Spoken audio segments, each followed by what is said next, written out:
নিজের স্ত্রীর সাথে সর্বোচ্চ সুন্দর ব্যবহার করতে হবে ভাইরা। আল্লাহ বলেছেন ওয়াশিরুহুন্না বিল মারুফ, তাদের সাথে সুন্দর আচরণ করো। আমাদের অনেক ভাইরা আছেন বাহিরে অনেক ভালো, কাস্টমারের সাথে ভালো, ক্লায়েন্টের সাথে ভালো, পরিচিত অপরিচিত মানুষের সাথে ভালো, কিন্তু নিজের স্ত্রীর সাথে যা তা আচরণ, বদরাগ আছে না নাই? বেচারের উপরে যত রকমের টর্চার, অবিচার, গালমন্দ, বাজে কথা ঘরে ঘরে। অনেক লোক আছে বাহিরে অনেক সভ্য ভদ্র, ওনাকে মানুষ অনেক ভালো জানে, কিন্তু ওনার বউ জানে ওনার চরিত্রের হাল কি, ঠিক কিনা? এই জন্য নবী করিম সাল্লাল্লাহু আলাইহি ওয়াসাল্লাম বলেছেন যে খায়রুকুম খায়রুকুম লিআহলি ওয়া আনা খায়রুকুম লিআহলি। তিনি বলেছেন তোমাদের মধ্যে সবচেয়ে ভালো মানুষ কে? এই মাহফিলের মধ্যে সবচেয়ে ভালো মানুষ কে?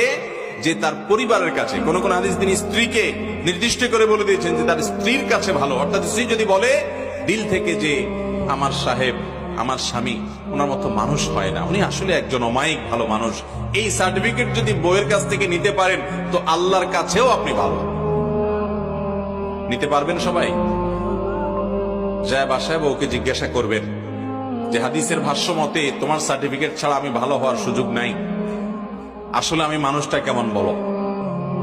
যদি বউ হেসে দেয় পিক করে, তাহলে বুঝবেন যে কাহিনী ভিন্ন। বুঝতে পেরেছেন? যদি হেসে দেয় তাহলে বুঝতে হবে আলামত ভালো না। অতএব স্ত্রীর কাছে ভালো হওয়ার জন্য নিজের আচরণটাকে সুন্দর করার চেষ্টা করতে হবে ইনশাআল্লাহ। অনেক মানুষ আছে এই জায়গা ধরা খেয়ে যাবে। নবী করিম সাল্লাল্লাহু আলাইহি ওয়াসাল্লাম বলেছেন কিন্তু ওয়া আনা খায়রুকুম লিআহলি, তোমাদের মধ্যে স্ত্রীর কাছে সবচেয়ে ভালো অমায়িক মানুষ তোমরা যে যতজন আছো, নবীজি বলেছেন আমি তোমাদের মধ্যে স্ত্রীর কাছে, পরিবারের কাছে সবচেয়ে ভালো। অতএব এই গুণটা অর্জন করার চেষ্টা করবেন তো ইনশাআল্লাহ। আজ থেকে বউয়ের সাথে কোনো খারাপ আচরণ করা যাবে, রাগারাগি করে বাজে কথা বলা যাবে ভাইরা আমার। এই জিনিসটা আমরা অনেকে আমাদের অধিকার মনে করি যে আমার বিবাহিত স্ত্রী, অতএব তার সাথে রাগ না করলে আর কার সাথে করবো। দুনিয়ার সবচেয়ে বেশি দুরাচরণ তার সাথে করা হয়, অথচ বেশি আচরণ মা বাবার পর সবচেয়ে ভালো আচরণ পাওয়ার হকদার হলো আপনার স্ত্রী, ঠিক না ঠিক? অতএব আমরা আমাদের স্ত্রী তাদের সাথে সদাচরণ করবো। আমাদের বোনরা যারা শুনছেন আপনাদেরও বলছি, আপনারা আপনাদের স্বামীর সাথে সদাচরণ করবেন। এই হাদিস শুনে শুধুমাত্র পুরুষদেরকে ধরবেন না যে হুজুর বলছে আমার সাথে সদাচরণ করতে, আর আপনি নিজে উল্টাপাল্টা করবেন, তা হবে না।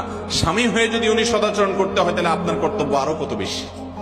আল্লাহ তাআলা আমাদের সবাইকে এই উন্নত আখলাক এবং চরিত্র